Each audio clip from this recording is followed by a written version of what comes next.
संगीता को अनिल से प्यार हो गया और इसीलिए अपने पति कन्नन को रास्ते से हटाने के लिए राजा हत्याकांड जैसी साजिश रची और उसमें कामयाबी हो गई। लेकिन अब पकड़े गए हैं संगीता और अनिल दोनों ही। यूपी के सिद्धार्थनगर से ये बहुत हैरान करने वाली खबर सामने आई है और प्लानिंग जिसने भी सुनी वो तो बड़ा सन्न रह गया। हुआ क्या कि संगीता और कन्नन पति पत्नी थे और दोनों की लव मैरिज हुई थी। पहले मिले थे, प्यार हुआ, शादी हुई, दोनों का 12 साल का एक बच्चा भी है। लेकिन फिर एंट्री हो गई अनिल की, जिससे कि संगीता ट्रेन में मिली थी और अनिल से जैसे ही नजदीकी बढ़ी उसे कन्नन बुरा लगने लगा। कन्नन टोकने भी लगा, अनिल के पास जाने से रोकने लगा और दोनों की बातचीत पर ऐतराज भी जताने लगा। और ऐसे में उसने अपने प्रेमी के साथ मिलकर हत्या की पूरी साजिश रची।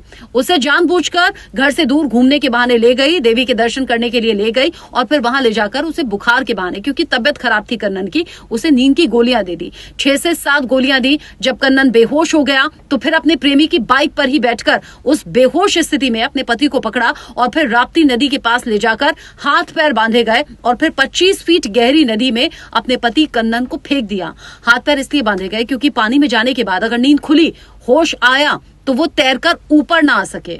जरा सोचिए कितनी खौफनाक ये साजिश थी, जिसमें कन्नन को हाथ पैर बांधकर नदी में फेंक दिया गया। घर वापस आ गई। बेटे ने पूछा कि पापा कहाँ हैं, तो यहाँ नाटक रचा गया। उसने गुमशुदगी की रिपोर्ट दर्ज कराई पुलिस में जाकर, ये कहते हुए कि मेरे पति मिल नहीं रहे हैं। लेकिन कन्नन के भाई को पहले से शक था कि संगीता ने उसके भाई की हत्या की साजिश रची हो सकती है और इसमें संगीता और अनिल का हाथ हो सकता है। फिर पुलिस को बताया गया ये शक। पुलिस ने दोनों से सख्ती से पूछताछ की, तब जाकर ये सच उगल दिया। ये कहा कि हाँ, नींद की गोलियां खिलाई थी, हाथ पैर बांधकर नदी में डाला।